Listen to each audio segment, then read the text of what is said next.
Greetings again, back for another hefty records unboxing here. As you can see, quite a big one. This may take a little bit of time.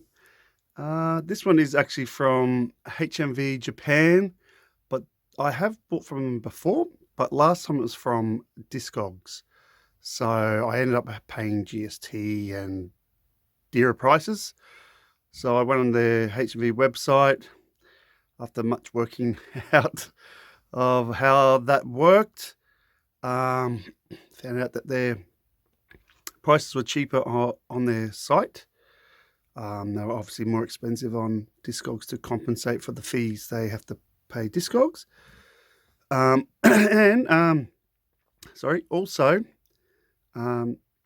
didn't end up paying GST. I thought again I'd try get a bulk lot from Japan like I did last time from Record City, which I got without having paid GST once it got through customs. So I thought I'll risk it again through this HMV one, and sure enough again, didn't have to pay GST. Also, the HMV site did some deals where if you bought, I think it was 3 certain, categorized titles, they made it cheaper.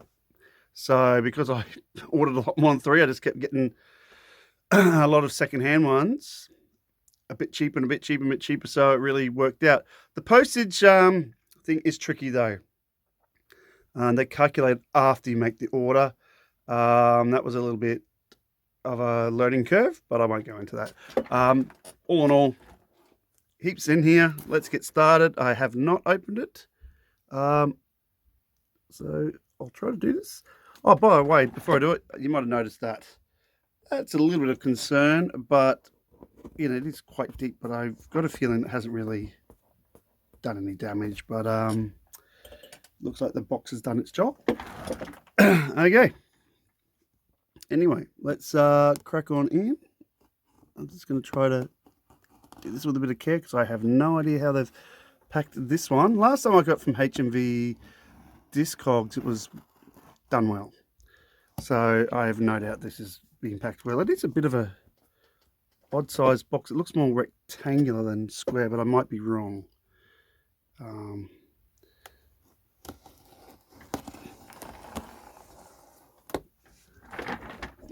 Glad I got wheels on this chair. I can wheel back as I do it. All right. So this will be interesting. I'm just gonna lift the camera in case there's spoilers, but there's not. It's a massive paper, lots of it. I can feel stuff underneath. But anyway, so they've just topped it up, scratched up paper. That's okay. Good for the environment. Can be recycled. All right, let's get rid of the massive list of titles. Now this one's going to be a bit tricky. I'm going to see if I can pop this on the box or not, because this box is quite tall and normally I can sit the records on top of the box. I don't know if I'm going to be able to do that. Sorry about the poor camera work there, but you can see it's quite tall, so I don't think I'm going to be able to put them on. What I might have to do is just move the box to the side and pull them out from the side. Okay. Now, just so you can see without spoilers, they've decided to wrap them all in one big lot of bubble wrap this time. So I just wanted to show you how it was packed. So I'm just going to have to open that up and pull them across again, just to avoid some spoilers. Alrighty, so just popped open the bubble wrap there, but all the LPs, it looks like, are probably facing upwards. So I'm just going to face the camera this way and just pull from the top and remember what I bought a couple of weeks ago. All right, the first one, this one I just got just because to really, I'm being a completist here, because I know this is not by any means this band's best album, but it was really cheap because of that. So I got Blondie's Hunter with their worst album cover, with Debbie Harry with this ridiculous wig or whatever it is.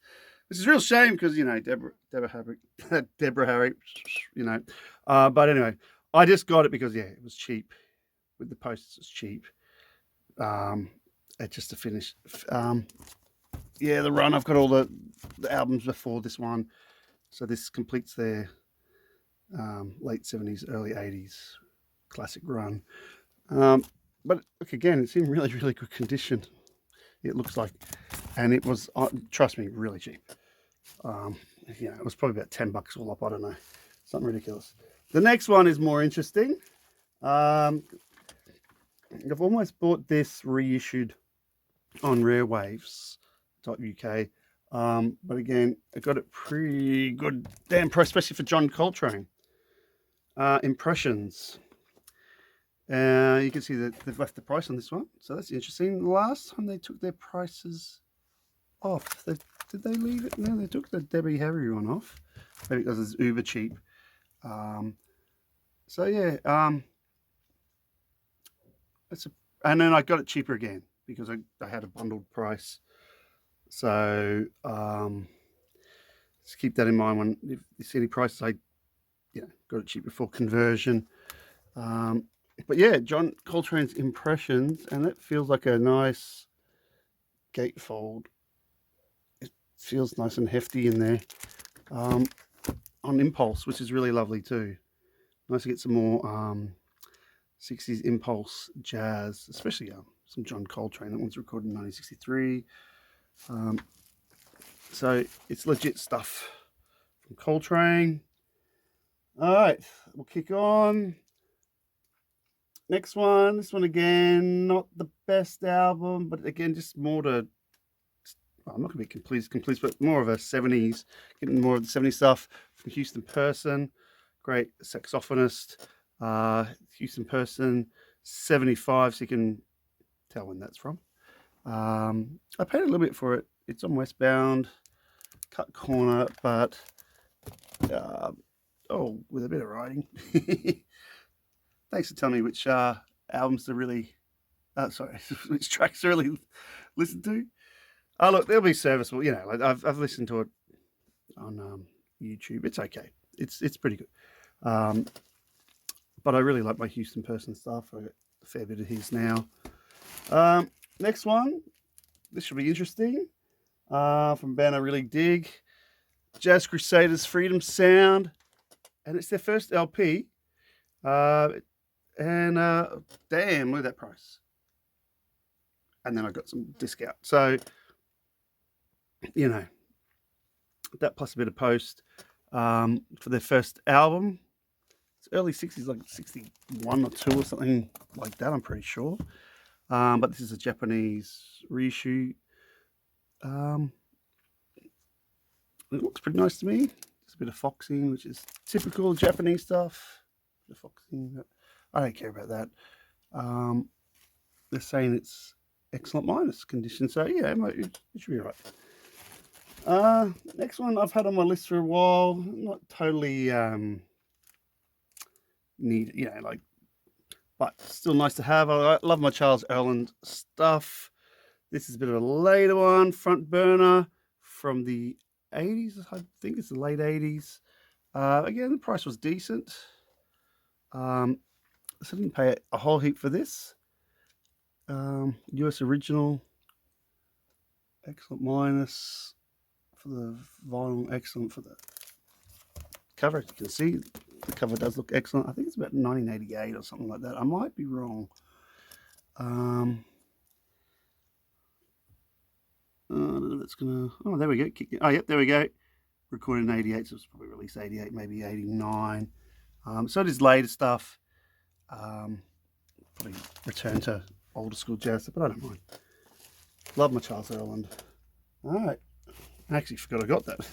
Next, here we go. Got this for a good price. I've been getting a few of these guys' LPs from UK Olympic runners with Dance a Lot. I don't think it's their best album. It's still pretty cool. Look, a lot of their stuff is just, pretty solid, cool stuff to have. Again, I wouldn't say compulsory, but They really do some really tight knit, funky groovy stuff. Yeah, mostly instrumental stuff. I think by this time they may have got a vocalist in on a couple of tracks. But yeah, not essential, but there's going to be some good value on here. And again, I have listened to it. It's like 70s, I think it's like 78 or 9. Let's have a look. See, sorry. Shine, sorry, it's gone blurry. It's still going blurry, sorry. There we go, 78 and 79. Oh, and 1979 release. Okay. And condition is I'm missing there, but condition B. But yeah. All right. Next, going a bit more old school. Once it gets back in focus, there we go. So a bit old school here, old school jazz. Mr. Ornette Coleman. Something else. I think this is one of his earliest Atlantic recordings. I'm pretty sure. This is a Japanese version. I can tell by the LAX. I'm pretty sure it is. Yep. Usually is. Yep, distributed by King Records. Which is, yeah, there we go. So this is quite early stuff, late 50s. We're about 58, 59. There it is, 58, and this is just a later pressing. That's good by me. To get some Ornette Coleman, I can't remember how much it was, but again, without the price on there, I'm pretty sure it was. Remember, again, it's cheap. Most of these I got really cheap. I just bundled up cheap or cheapish stuff to get some better stuff. This one I got, again, just to be mainly completist, and because it was cheap, and because it was Joe Farrell. And it's not his best album, as you can see from the cover. One of those late 70s ones where they seem to always put 3 ladies on in dancing poses. But this is his, what's it called? Just Dancing or Night Dancing or something. So it is a bit slick, but I have listened to this. There's some decent stuff. There's, some stuff that sounds a little bit more like they're hitting the disco market. And I think this is really like Joe Farrell's kind of last attempt at this stuff before he went back and did other more less mainstream jazz stuff. Yeah, there's Night Dancing. That's the one that's sort of very disco. Look, he's even done You're in My Heart. Yeah, the Rod Stewart song. So yeah, it is a pretty commercial product, this one. It was on Warner Brothers there. Yeah, Warner Brothers. But look, Joe Farrell, there is some good value on there. It's just not his best. Not essential. Next, this is a good one though. I wasn't going to buy any more of this guy's stuff. This has been on my list though for a while. And then I saw it at a good price. I went, yeah, I'm going to get that at a decent price with a discount. Jeremy Steig. This is Jeremy Steig. Here we go. So you can see the price there. And I would have got a bit of a discount. Look, most of this is, in their B range, but Japanese B range is pretty good. It's a bit hit and miss, but it's pretty good. Japanese pressing, as you can see. But this will have some value on, absolutely. I think this is late 60s. I can't see a date. Is it saying 1970 there? Yeah, 1970. I don't know if it's 70 in terms of the Japanese pressing. The original, but that's about right. It's around there. All right. So go back into focus. There we go. All right. Next up, we'll kick along. Nice. Beefing up my collection of Pucho and Latin Soul Brothers, or his Latin Soul Brothers. This one's the Latin Soul Brothers with Dateline. Not as well known LP. Again, got some of that. Obviously, the title implies Latin influence, but there's some funk in here, funk and soul, and some Latin influences, but it's good stuff again with Neil Craig on piano and organ. And we've got the Bazant Brothers should be on there when it comes back into focus. Not sure what's happening today with that. There we go. Yes, the Bazant Brothers are on there, of course. Yeah, there's some nice stuff on there, of course. Did it have a price on? I didn't have the price. I remember it was a really, really good price. So I pulled the trigger on it. Next up, this one I've just wanted for the collection for a long time, but the prices of this mass-produced LB have been ridiculous everywhere. Everywhere I've seen this, it's just ridiculous at the moment. You'll know why when I show you, but I got it for a good price. So I went, yeah, why not? David Bowie's Let's Dance. But you know why it's costing so much these days, even though it was so many copies of this.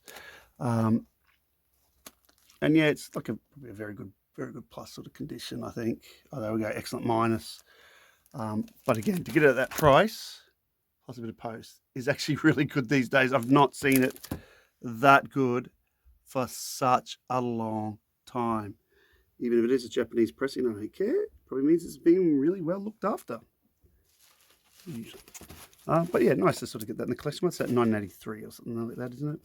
We all know.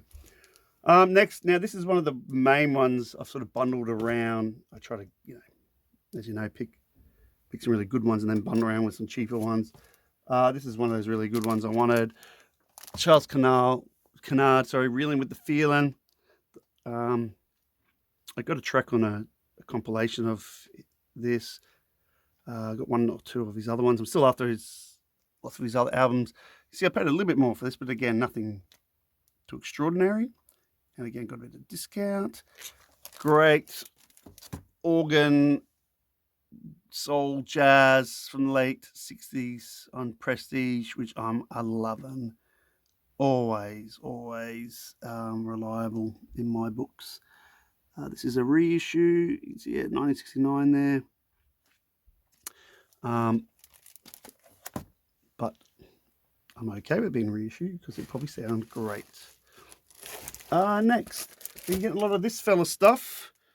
And so here's another one, and I'm gonna put it for a great price. Oh, this is a hefty gatefold of McCoy Tyner's Atlantis 2 record set. So I had to pay a little bit more for postage. You can feel it in the weight of this. There's a gatefold in there. But nice. I'll be on Milestone Records. 1925. It's still a good time. Mid-70s.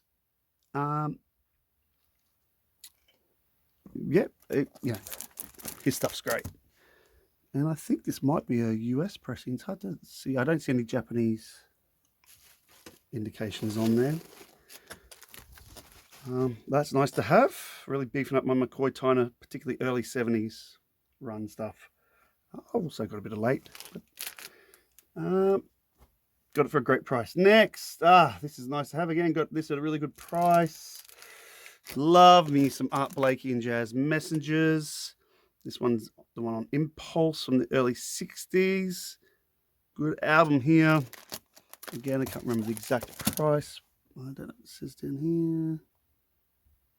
Not, no. Japanese via King. That's okay. Really nice to have that. Love me some Art Blakey. And I know that's a really good album. Next up, been after this one for a while. I did buy this once, and it was in a package from Dusty Groove, I think last year, where it went missing at Christmas, didn't get delivered, probably got stolen, and I never got it. So a bit of a tease there. So I've got this replacement as such of the one I didn't get. Luddy and Liston Smith Live. Again, paid a little bit, but it is worth it. That's about the money. It's from about 1925, I believe, possibly 76. All right, there, so recorded 77. But yeah, Lonnie Liston Smith live with some great songs on there. Nice stuff. Glad to finally get that one. Next up, this is kind of a bit out of order. This stuff should be in a different order. But anyway, some more Art Blakey and the Jazz Messengers. Jazz Messengers. See, like I'm so continental. Again, you can see the price there. Very decent. Japanese pressing. It's live at Club Saint Germain, which I believe is in France, maybe. This is volume 2. There's a volume 1 and volume 2. So I've got the volume 2, 4 extended tracks. But look at the players. Say we've got Lee Morgan there. Bam. Jamie Merritt. Bam. Bobby Timmons. Bam. So yeah, great players. They've got Benny Golson, so it must be pre-Wayne Shorter. Yeah, great price. Got it. Bam, next. Again, probably out of order here. Well, that's okay, makes it interesting. Another LP I've been after for a long time and kept putting off, particularly on Dusty Groove when they reissued it years back. And I kept putting it off and it's just gone up in price. So I finally got it. Tough by Pucha and the Latin Soul Brothers, which is a bit of an earlier one. I think it's about maybe 64, 65. I might be wrong. I know it's earlier than the last one, Dateline. Again, not too bad price. Love the cover. He means business. Love the prestige look. And yeah, we can see there that it must be pre-Pazant Brothers. They're not on there. Neil Craig. No. But there's some cool songs on here. I have listened to this. There you go, 66. So it is a little bit earlier. Not as early as I thought, but yeah. Tough! Exclamation mark. Tough. All right, Latin Soul Brothers next. Here we are at all. So here's another one from the Olympic Runners. Don't Let Up. I think it might be the one before the last one I showed. This one does have some, looks like some writing on the cover. I knew of that. So they've obviously put that in consideration. I can live with that. There, look again, look. What I was saying before, 3 females on the cover at the time. You see a lot of that. You see it on a Bohannon one. You see it on a fair few. Anyway, again, these English gentlemen. Yeah, this one's 76, so a little bit earlier than the last one on London Records. Again, we've got some nice, mostly funk instruments. I think this is the singer they introduced after their first or second album, I think, and then he just adds some vocals, a bit more vocals to some of the songs, but not every song, from memory. Again, that'd be nice. This one too. This is a record I had again in that same lot that got stolen last year, with the Lonnie Liston Smith one. This got stolen, and I've been after it ever since, just to get back. Roy Ayers, No Stranger to Love. Not one of his best known titles in the late 70s. This one might be about 78, 79 from memory. But again, nice to have some more Roy Ayers in the collection. Roy Ayers, Japanese love the Roy Ayers stuff because the price of his stuff and a lot of other places are still quite high, even for this lesser known album. Ladies love Roy. 3 women again, but this time with him. So yeah, I'm just trying to see here. The date might be different on. Just trying to see. It's hard to read that. Can you read that? I think that's a 79. Sorry, that's really bad filming. Yeah, 79. So very late 70s, getting to the 80s. But it is Roy Ayers. His stuff is awesome. Still good value there. Okay.